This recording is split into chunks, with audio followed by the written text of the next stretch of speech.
شیخ رشید صاحب نے مزید کہا کہ 13 پارٹیاں اور ان کے ہم نوا عمران خان صاحب کو زبردستی دھمکی سے اسمبلی میں بلا کر معاشی تباہی میں شریک کرنا چاہتے ہیں۔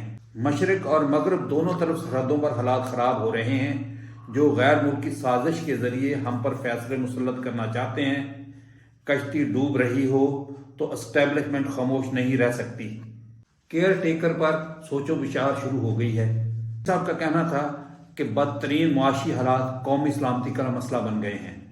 260 کا ڈالر اور 150 کلو کا آٹا غریب کدھر جائے؟ 22 کروڑ کا ملک چلانے کے لیے خزانے میں 20 دن کے زیر مبادلہ کے پیسے نہیں ہیں۔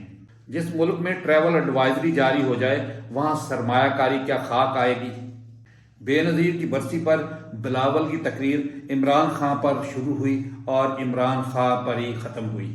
ناظرین، 2022 شہر قائد کراچی ڈاکوؤں کے ہاتھوں یرغمال رہا۔ اس شہر قائد میں 239 وارداتوں کا ایک ریکارڈ قائم ہو گیا۔ شہر قائد میں ریکارڈ یومیہ وارداتیں اور ڈاکوؤں کے ہاتھوں میں جو 2022 میں یرغمال بنا رہا، یہ پیپلز پارٹی کی بیڈ گورنر کا منہ بولتا ثبوت ہے۔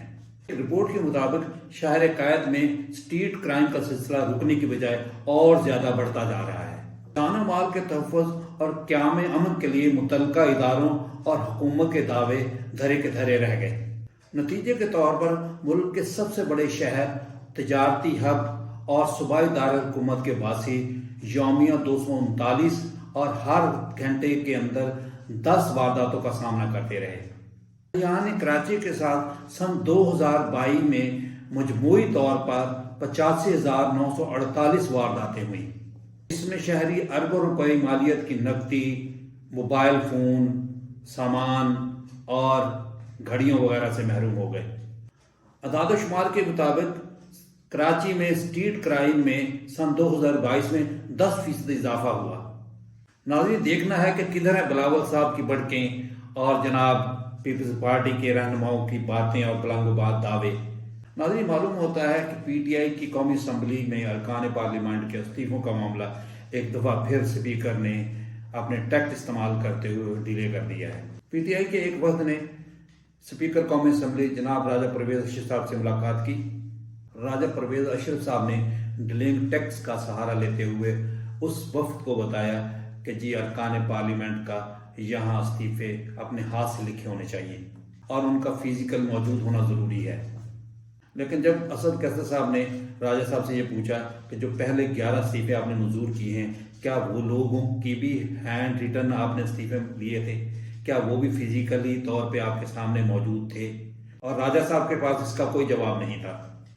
منت ترلے سے راجہ پرویز اشرف صاحب نے جتنے بھی وفد کے لوگ آئے تھے ان سب کو قائل کرنے کی کوشش کی کہ جی آپ پارلیمنٹ میں آ جائیں، لیکن جب ارکان نہ مانے تو راجہ صاحب نے کہا کہ اب جتنے بھی لوگ آپ کے استعفے لے کے آئیں گے سب کو ایک ایک کو اپنا ہینڈ ریٹن استعفیٰ لے کے میرے سامنے پیش ہونا ہوگا۔ ناظرین، اس طرح کہ ہر روز ایک پارلیمنٹ ممبر آئے گا، اپنا استعفیٰ پیش کرے گا، اس کا استعفیٰ منظور ہوگا، تو اس لحاظ سے تو جتنے ارکان پارلیمنٹ پی ٹی آئی کے ہیں ان کو کم از کم 4 مہینے کا وقت چاہیے۔ ناظرین، ادھر ایم کیو ایم کے تمام دھڑوں کو ایک دوسرے میں ضم کرنے کے لیے گورنر کراچی بہت زیادہ متحرک ہیں اور گورنر ہاؤس جو ہے وہ بڑی اہمیت اختیار کر گیا ہے۔ ایم کیو ایم کی رابطہ کمیٹی نے تمام گروپس کو ایم کیو ایم میں ضم کرنے کا فارمولہ طے کر لیا ہے، جبکہ گورنر سندھ جناب کامران ٹسوری صاحب نے رابطہ کمیٹی کے تمام ارکان کو ایم کیو ایم گروپ میں ضم کرنے کے لیے راضی کر لیا ہے۔ یہ انضمام 2 مراحل میں ہوگا۔ پہلے مرحلے میں مصطفیٰ کمال کی قیادت میں پاک سرزمین پارٹی ایم کیو ایم میں ضم ہوگی۔ دوسرے مرحلے میں فروخ ستار اور دیگر گروپ جو ہے ایم کیو ایم میں ضم ہو جائیں گے۔ کیا جاتا ہے کہ جب یہ سارے تھڑے اور یہ سب گروپس اکٹھے ہو جائیں گے اور ایک ایم کیو ایم پاکستان وجود میں آئے گی تو پھر جناب الطاف حسین صاحب کو امپورٹ کیا جائے گا۔ ناظرین، متحدہ کے تمام گروپس کا جوائنٹ ونچر حکومت کی کنسنسس سے ہو رہا ہے۔ پیپلز پارٹی کا خیال ہے کہ وہ ایم کیو ایم کو متحد کر کے پی ٹی آئی کا راستہ روک سکتی ہے۔ ایم کیو ایم جو ہے اتحادی تو ہے ہی سندھ میں، تو فیوچر میں وہ انتخابات میں سیٹ ایڈجسٹمنٹ بھی کر سکتے ہیں اور مل کے حکومت بھی بنا سکتے ہیں اگر وہ ایسی پوزیشن میں آئے تو۔